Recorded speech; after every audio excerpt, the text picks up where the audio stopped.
Sup, my homies? This is Jason Bays, the writer, director, star, bit part player, and editor. I actually didn't have to be cameraman this time. Doing commentary on my wonderful film called Death at 617. This is my friend Brian. He lives northwest, about 3.5 hour drive away. He visited a few days, and so he plays Gary. This scene, I was playing the killer because the killer never replied to my text messages or my phone call, so I had to provide all the sound effects in post. This scene is kind of funny.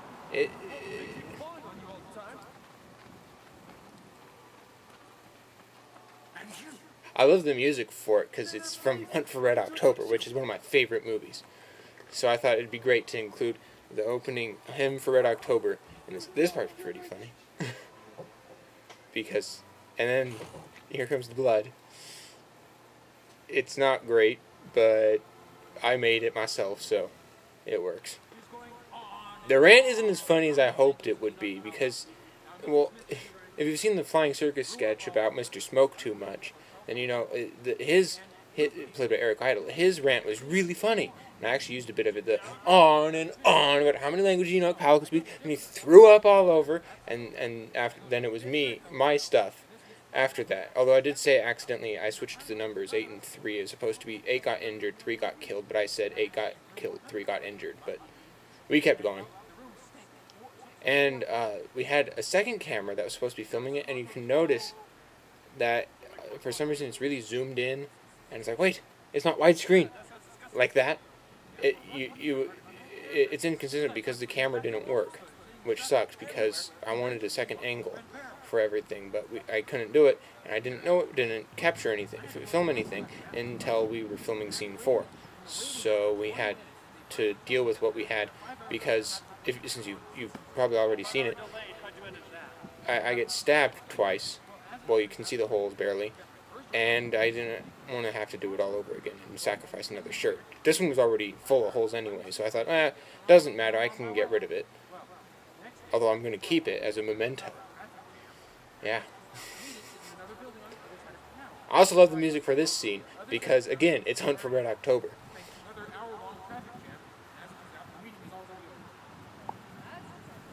Yeah. And I can't think of anything. Oh, yeah, I like the sudden change of subject. It's like, oh, you know, this, and yes, her leg. You can't really see the holes in my shirt there. But I was expecting some, and then it cut like that because, yes, there's blood trickling from my mouth. And it was raining, and I was proud it was raining because I wanted to emulate Akira Kurosawa, and he loved to film rain. In the rain, and you can see it there some. Yes, that's me again. I played Billy too. Well, the only Billy, not Billy number 2. We're not talking about that right now. He jumped the shark a bit on that. He was supposed to let her go. Pfft.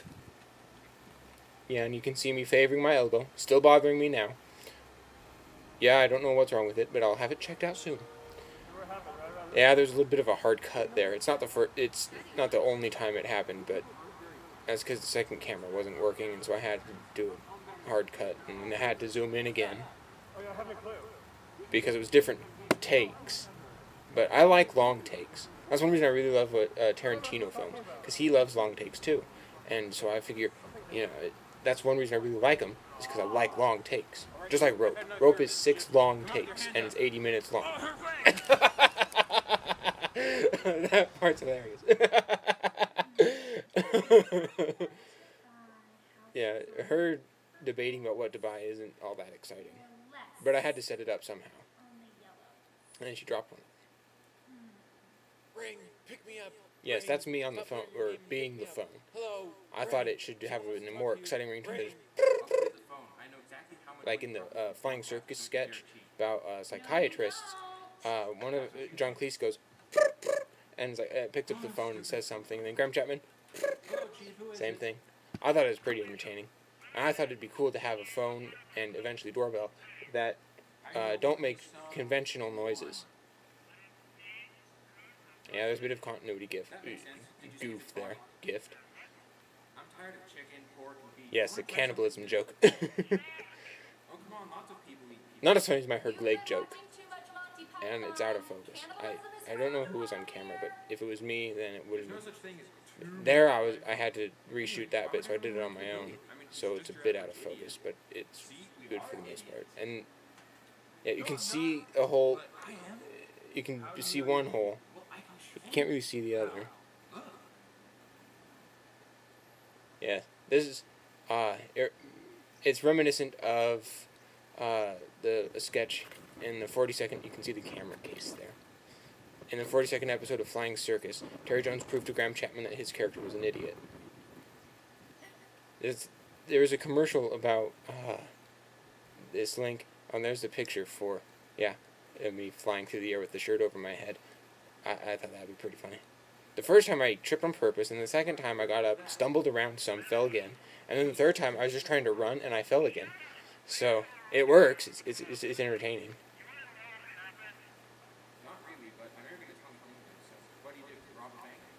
No, he mentioned football and Gary. Why kill him for that? I mean, sure, if he said something like football is for retards, but then it's like, Gary's a retard, and Gary smacked him for saying something like that.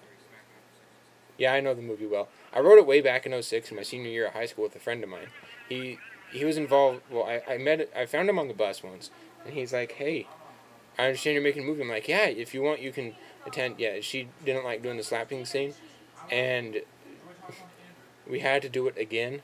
Let's see, the first time she's like, no, I don't want to do that. And then the second time it was good, but then she magically knew that it was Andrew on the phone, so we had to do it again. And then she's like, no, I don't want to have to slap you again. I'm like, I should be the one complaining. And that's the picture I use there, me shouting about the straight lines. I use that for my picture and for the written and directed by credit. Yeah, and the reason it's like that is because I was in the shot. I didn't notice it until post. I'm like, no! And there it's out of focus again.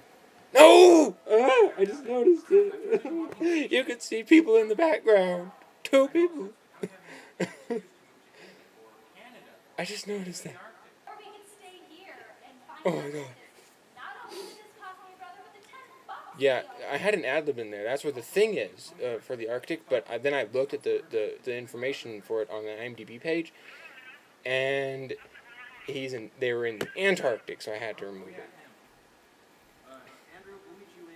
Yeah, according to my younger brother, girl in red, in green, in red, we're both wearing green. The girl in green has a demonic voice with bunny rabbit ears. And everyone else says that she has a cute, angelic voice. So, take it or leave it.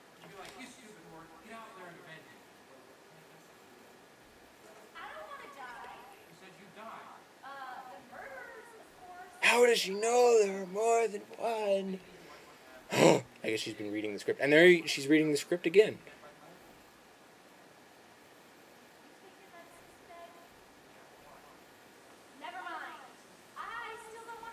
Yeah, if you notice, the sound quality is better on close-ups. And that's because the camera has a zoom mic, which I don't know how it works, but it picks up sound better on close-ups. I mean, the camera didn't actually move right up next to it for that close-up. It was just zoomed in, and yet the sound quality was better. I don't know why, but it works. And I love close-ups, so. Yeah, that's me. As Ness, I'm awesome with Ness in Melee. Lucas is better in Brawl, though. I was killing Link, which is always fun, because I don't like the Zelda games. A lot of people do, but I'm not one of those people.